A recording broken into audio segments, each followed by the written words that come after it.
Mes bien-aimés dans le Seigneur, soyez bénis dans notre deuxième partie d'impact de la prière dans ce même émission, la promesse accomplie. Là, je vais encore accentuer quelque chose qui va bien nous édifier, l'impact de la prière. L'impact de la prière dans notre deuxième partie devient l'arme à combattre. La prière devient notre arme. La prière devient notre machette, couteau, fusée, toutes sortes d'armes pour combattre. Premièrement, je vous ai dit clairement que la prière, c'est une relation avec notre Dieu. Donc, c'est-à-dire, premièrement, dans la vie chrétienne, la prière, c'est une relation, l'intimité, que dirais-je, ouais, la relation avec notre Seigneur Jésus-Christ. Nous devons avancer, s'attacher à lui par rapport à nos besoins, non seulement nos besoins, parce que nous voulons aussi connaître ses orientations dans nos vies chrétiennes. Donc là, ça doit rester, je dirais, une base, la clé de notre vie chrétienne, la prière.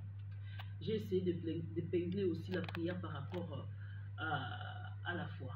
Donc à la parole de Dieu, on doit s'attacher à la parole de Dieu. Nous prions bien sûr, mais la prière doit avancer avec la parole. Si vous essayez de revoir ce que nous avons parlé dans notre première partie, vous allez finir par comprendre pourquoi la prière doit être une relation avec notre Dieu, pourquoi la prière doit être le quotidien de notre vie. Et dans notre deuxième partie, nous voulons parler de la prière comme étant arme spirituelle. Là, il ne faut jamais oublier. Parce que beaucoup des enfants de Dieu, quand ils entrent dans le monde de la prière, ils se limitent seulement de la prière comme relation avec Dieu. Là, ils avancent avec de la lamentation, ils avancent avec le pleur, ils avancent, je ne sais pas, avec tout ce que nous connaissons, moi et vous. Ils avancent à se lamenter chaque fois, à plaider la cause, à se plaindre chaque fois. Mais il faut bien savoir que quand nous avançons dans la prière, première partie, une relation avec Dieu, deuxième partie, étant chrétien, nous devons aller jusqu'au bout à comprendre la prière, c'est pas seulement la relation, la prière devient l'arme à combattre. Et dans ce terrain-là, dans le monde de la prière, ce terrain spirituel de la prière, nous allons vivre le surnaturel de Dieu. Là, nous voyons l'armée céleste de Dieu.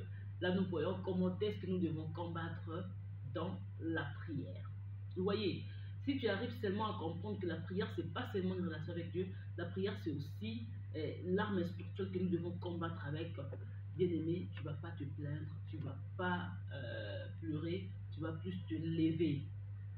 Tu vas te lever avec autorité, et avec domination. Tu vas y arriver à comprendre que nous devons dominer parce que nous faisons face à l'armée. Parce que quand nous avons l'arme spirituelle, cette arme-là n'est pas pour combattre contre nous-mêmes. Non, c'est pour combattre contre ce qui nous menace, contre les forces qui nous menacent.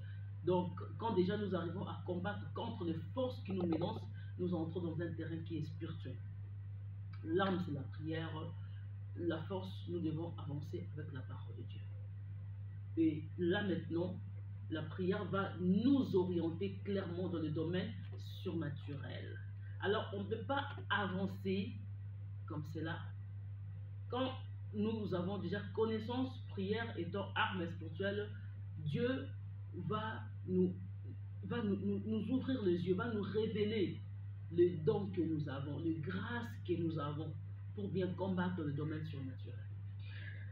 Les grâces, les dons, les choses que nous devons combattre dans le monde surnaturel. Je la prière comme arme, je parle, mais je dois déclarer une manière de prier.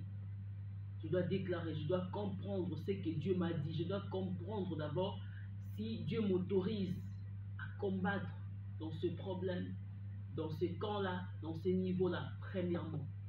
Si Dieu me dit, vas-y, c'est comme chaque fois il disait aux enfants d'Israël, quand ils combattaient contre leurs adversaires, les Philistins, les Moabites et tout là, ils demandaient à Dieu, ils consultaient d'abord Dieu. Le terme que nous utilisons souvent les chrétiens, consulter. Ils consultaient Dieu, Seigneur, est-ce que nous pouvons aller combattre? Est-ce que nous pouvons aller faire ceci? Est-ce qu'on a droit? Comment est-ce que nous devons avancer? Là déjà, ils avancent dans notre premier niveau de prière, la relation avec Dieu. Dieu leur autorise à avancer. Quand ils avancent, ils prennent maintenant la prière comme arme à utiliser dans le bataille, à utiliser dans le terrain, dans les champs spirituels des combats. La prière devient l'arme à combattre le diable. La prière ne reste pas qu'une demande, la prière ne reste pas qu'une relation avec Dieu. La prière devient l'arme, que dirais-je, l'autorité, la domination, à repousser l'œuvre du malin, à avoir l'autorité, à s'élever et à enterrer l'œuvre du malin. Gloire soit rendue à notre Seigneur Jésus-Christ parce que le Dieu, il reste Dieu. Il va commencer maintenant à nous montrer comment détruire les œuvres du malin. Ce n'est que dans la prière. Donc moi je dirais, la prière fait tout. Hein. La prière fait tout, la prière écrase, la prière détruit vraiment, la prière fait tout. Et là maintenant, notre Dieu va nous enseigner comment combattre avec toutes ces armes de la prière. Il te fait avancer, regardez, la façon que tu avances aujourd'hui, tu dois être en jeûne et prière.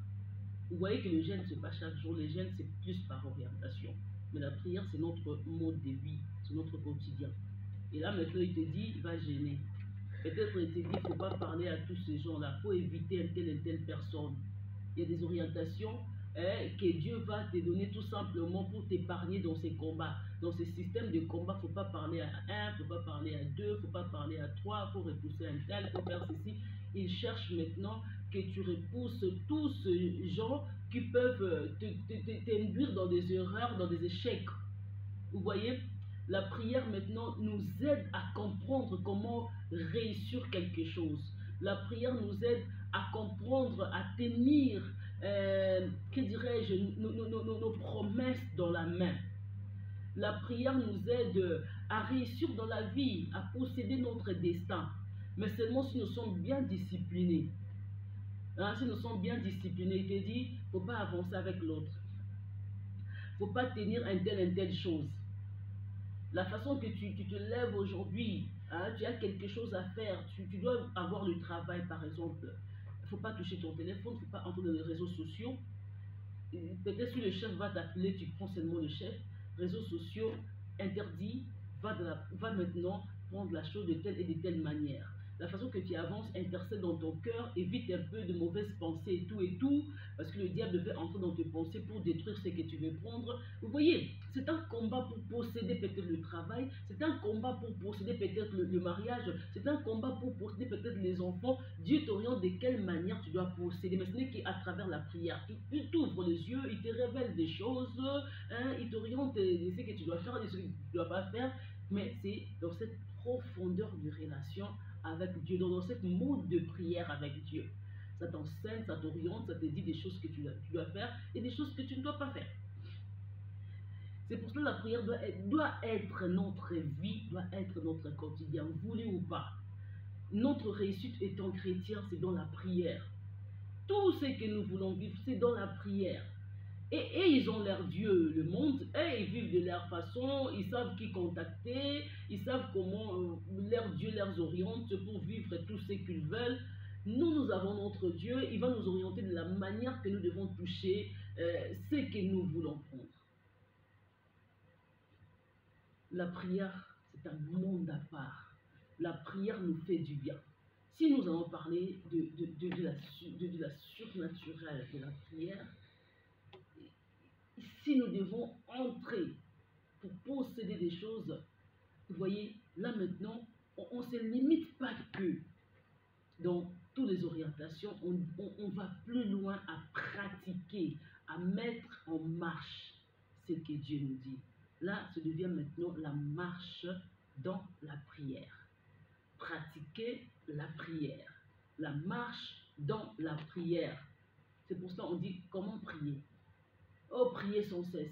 Je peux être quelque part au bureau en train de travailler, mais je prie, mais je ne prie pas en parlant. Je marche dans la prière. Je marche dans le pas que la prière m'a orienté. Dans le pas de la prière que je fais avec mon Dieu. Vous voyez, il m'a orienté de faire de cette manière. C'est la prière qui m'a orienté cela. Même si le diable peut s'élever à mes combats, comme je suis là-dedans, dans cette orientation que la prière m'a orientée, le diable va finir par tomber. comme je suis là-dedans. Donc, voulu ou pas, le diable va finir par échouer si seulement tu marches dans la prière. La prière devient une marche. C'est pas que je prie après chaque seconde, après chaque minute, non. C'est seulement, je reste dans le pas de la prière, je reste dans l'obéissance de la prière, je reste dans le discipline de la façon que la prière m'a orienté. Je ne peux pas dire que, oh non, quand je serai au bureau, je vais commencer à prier. Si seulement le Seigneur te dit, maintenant commence à intercéder parce que je vois les choses changer et je vois peut-être les démons entrer pour détruire le cœur du chef, pour que tu ne sais pas de posséder la chose, il faut prier. Là maintenant, commence à prier, commence à intercéder. Mais si ce n'est pas le cas, Dieu t'a dit seulement, vas-y, tu auras la chose, vas-y, tu auras la chose. Ce que tu dois faire, sois sûr de ce que Dieu t'a dit, aie confiance en la personne de Dieu lui-même, dans le Créateur, aie confiance en lui, il est mon Créateur, je vais posséder parce qu'il a dit, c'est tout, tu n'as pas d'autre chose à faire. Là maintenant, tu marches dans les déclarations prophétiques, c'est-à-dire les déclarations des choses que Dieu a dit, tu commences à déclarer sur ça, tu commences à déclarer. Je déclare, Seigneur, tu as dit que je serai la tête et non la queue. Je déclare, Seigneur, à ces moments, tous ceux qui se confient en toi ne seront jamais de la honte. Vous voyez, maintenant là, tu es dans la marche de la prière. Mais tu entres maintenant dans la profondeur. Tu sais que maintenant ici, c'est un combat. Nous sommes dans un terrain de combat pour posséder quelque chose. Nous sommes dans un terrain de combat peut-être pour arracher l'âme de quelqu'un, pour arracher la santé de quelqu'un, pour arracher peut-être ma santé. Nous devons marcher de cette manière jusqu'à la fin. Si tu n'es pas distrait, si tu n'es pas découragé, tu n'as pas baissé, regarde, tu vas finir par arracher, par réussir, par avoir la victoire. Vous voyez? Donc, la prière, voulez ou pas, c'est notre arme spirituelle, c'est notre force. Mais ça ne reste pas que des mots et des phrases, ça devient une marche, ça devient une autorité, ça devient une façon, une manière de faire les choses. Vous voyez, il essaie un peu de prendre d'autres pieds, d'autres mains. Hein, il fait sortir des branches ici, il faut faire ceci, ici, il faut faire cela, ici, il faut aller comme ça. Il va t'orienter. Mais la base, c'est la prière.